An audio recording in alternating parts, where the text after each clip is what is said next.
Assalamualaikum warahmatullahi wabarakatuh. Alhamdulillah,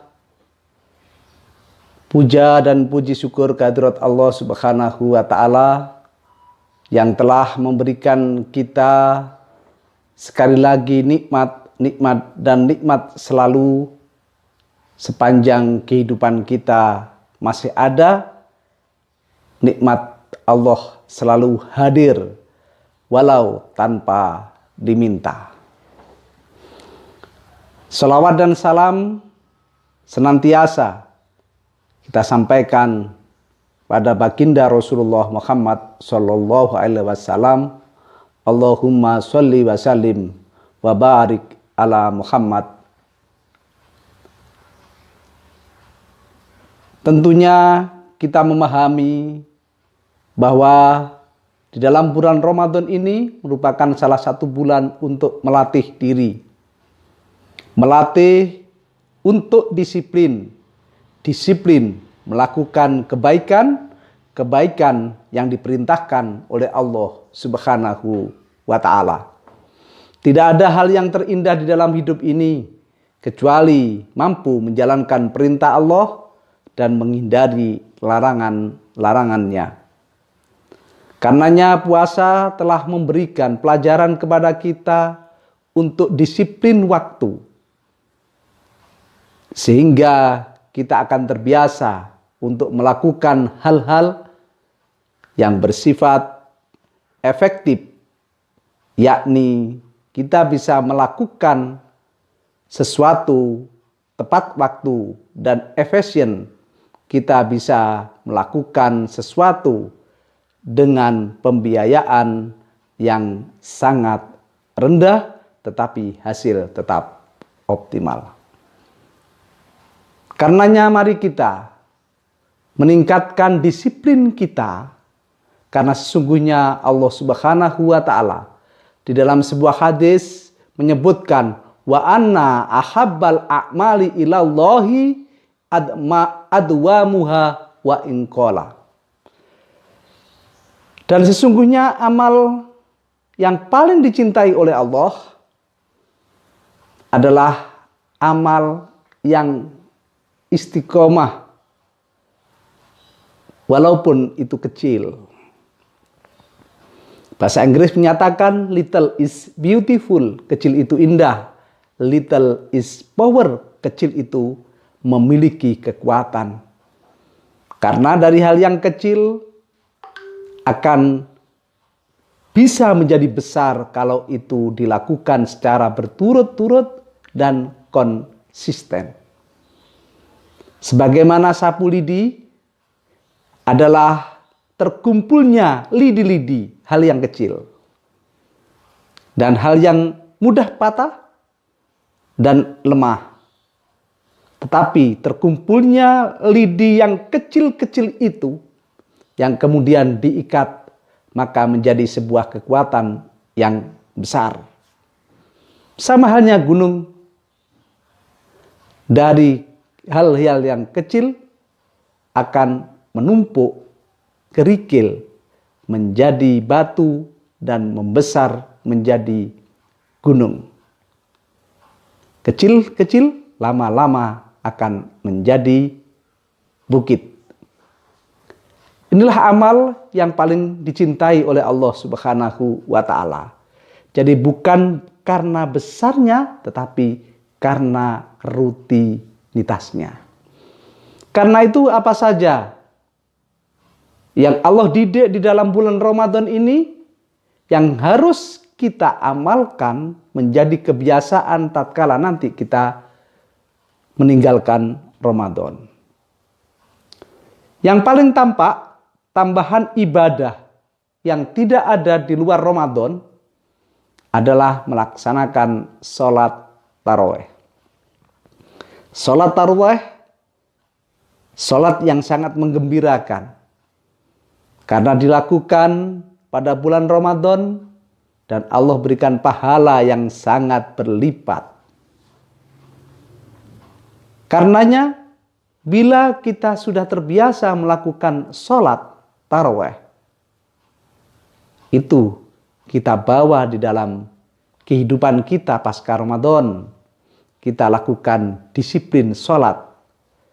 Karena Allah berfirman, A'udzubillahi minasyaitonirrajim, bismillahirrahmanirrahim. Innas sholata kanat alal mu'minina kitabam mauquta.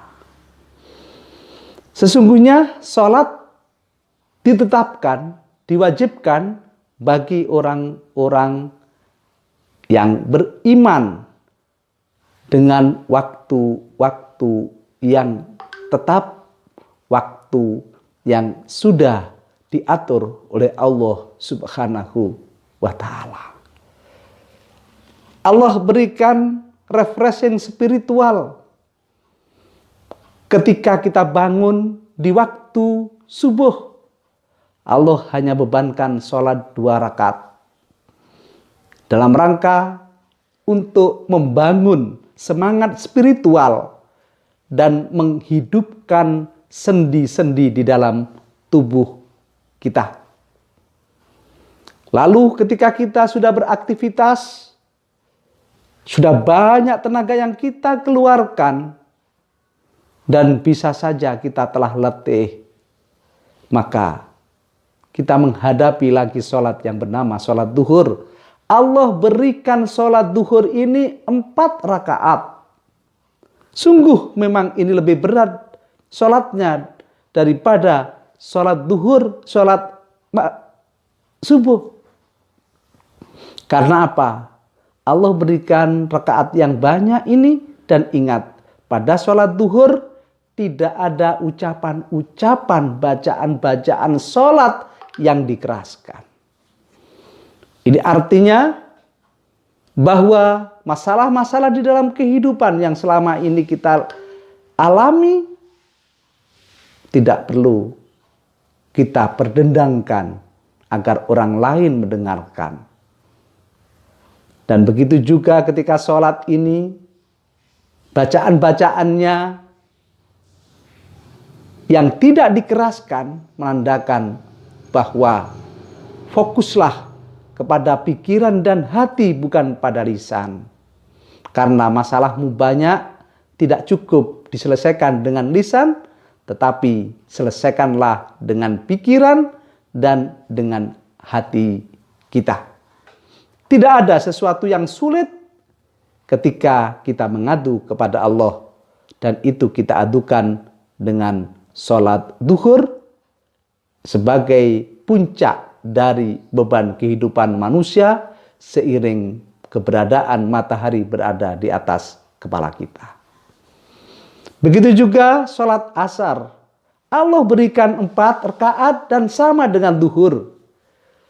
Karena waktu setelah duhur adalah lanjutan kegiatan-kegiatan sehari. Setelah itu Allah ringankan kembali. Karena istirahat, Allah berikan 3 rakaat. Dan yang terakhir sebelum kita tidur istirahat, Allah berikan beban sholat kita sebanyak 4 rakaat untuk melenturkan otot-otot kita yang selama 1 hari penuh ini kita buat aktivitas untuk mengendorkan pikiran-pikiran kita yang selama ini sudah syarat dengan beban-beban kehidupan. Dan sholat isya apabila ia lakukan, dan itu dilakukan berjamaah tepat waktu, maka Allah akan memberikan ganjaran sholat yang sangat banyak. Yang kedua, di dalam bulan Ramadan ini Allah latih untuk berempati, untuk bersimpati kemudian berempati. Dan itu dengan mudah, dengan ringan kita memberikan sesuatu kepada orang lain. Tapi ingat, kalau orang lain kita beri, orang yang tidak ada hubungan hati dengan kita, tidak ada hubungan darah dengan kita, bisa kita beri, maka Allah ingatkan kepada kita, berbaktilah kepada orang tua. Allah Subhanahu wa Ta'ala berfirman, wa'budullaha wa la tusyriku bihi syai'a wa bil walidaini ihsana. Sembahlah Allah dan jangan sekali-kali menserikatkan, mencari sesembahan lain, dan kepada orang tua harus kita melakukan perbuatan yang terbaik. Teks ini menyatakan bahwa kita diminta untuk beribadah kepada Allah dan setelahnya kita menjaga iman itu agar tidak menjadi kafir, lalu kita berbuat baik, berbakti kepada orang tua. Amalan yang kedua ini sungguh sangat luar biasa. Karena salah satu dari amalan ini kita melihat bahwa diingatkan salah satu orang tua kita yang memiliki hal yang sangat istimewa, yakni ibu, sebagai perisai dan pengantar kita surga. Al-jannatu tahta aqdamil ummahat. Surga itu ada di telapak kaki ibu. Mari kita ikuti jejak ibu yang baik. Itulah kunci surganya.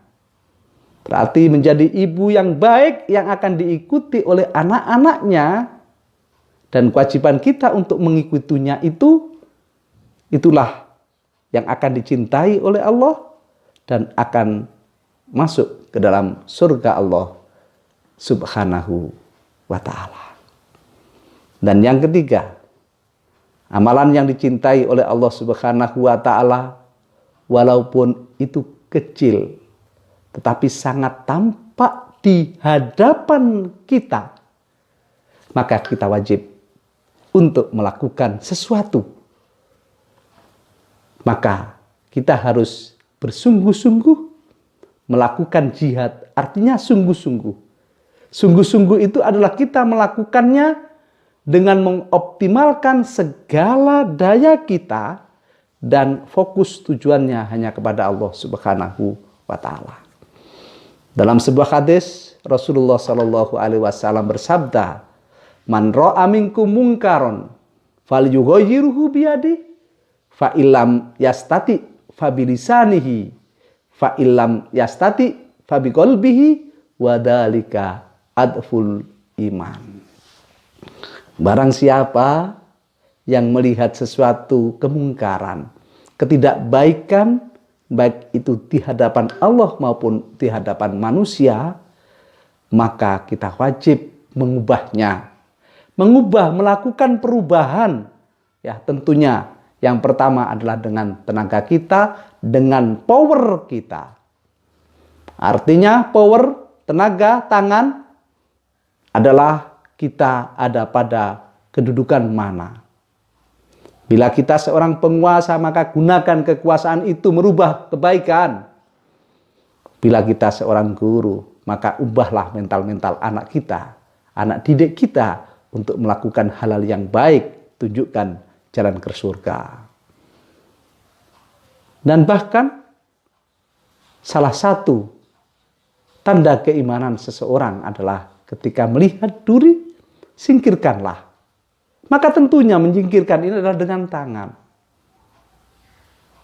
Dan kalau kekuatan tidak bisa, maka dengan lisan. Artinya memerintah, mencegah atau meminta tolong kepada orang lain.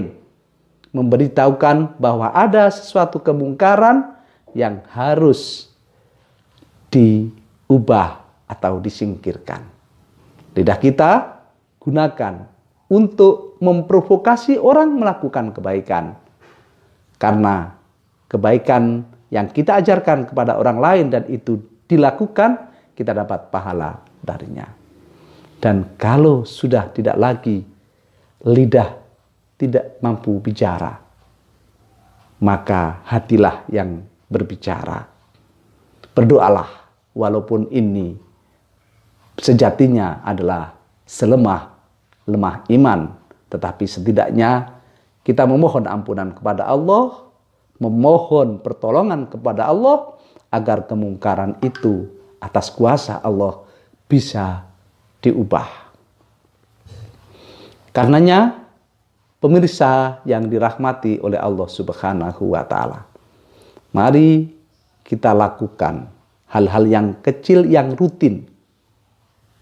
Di antaranya adalah sholat pada waktu yang sudah ditentukan, menunjukkan disiplin kita. Jadi kalau orang sholatnya disiplin, insya Allah kehidupan dunianya juga teratur dan disiplin. Kalau orang itu menghormati orang tuanya, maka insya Allah ia akan dihormati oleh orang lain.